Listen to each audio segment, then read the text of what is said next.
Problem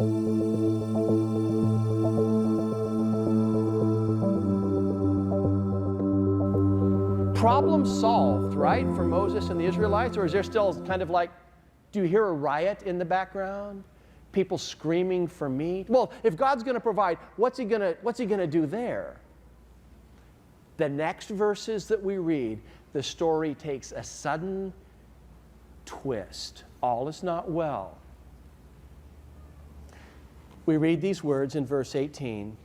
The Lord God tells Moses, tell the people, consecrate yourselves in preparation for tomorrow, when you will eat meat. The Lord heard you when you wailed, if only we had meat to eat. We were better off in Egypt. Now the Lord will give you meat and you will eat it. Someone's in trouble. You will not eat it for just 1 day or 2 days or 5, 10, or 20 days, but for a whole month until it comes out of your nostrils and you loathe it.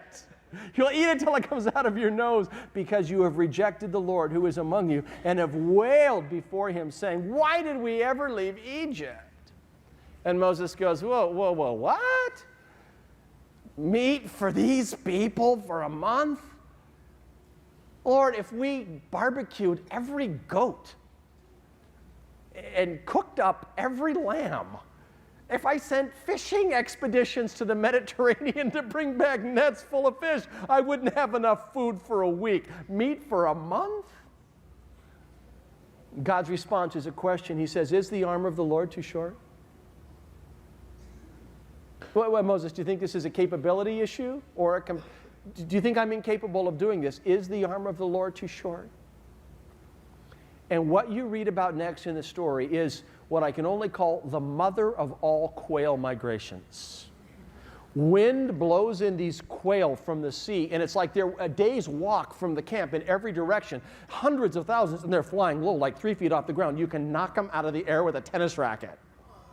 And people are clubbing and collecting all of these quail.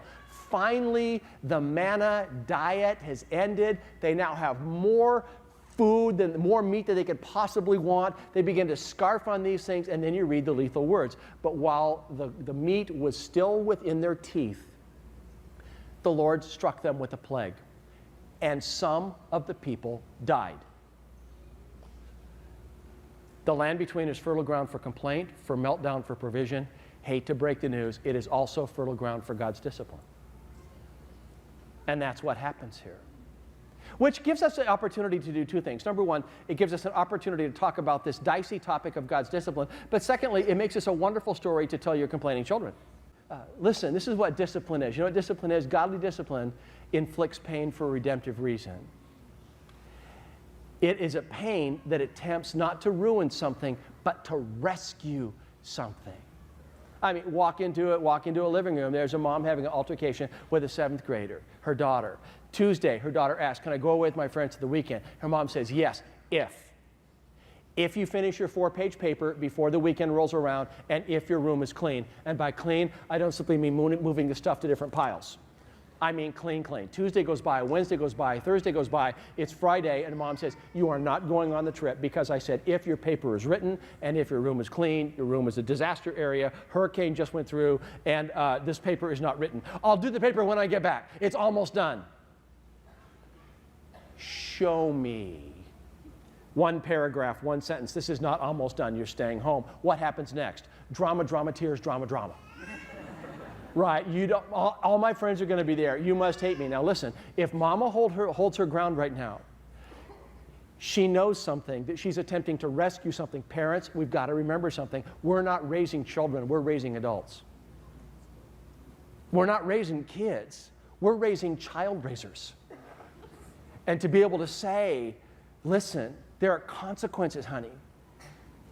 There are a lot of times when responsibility simply trumps a kid's happiness.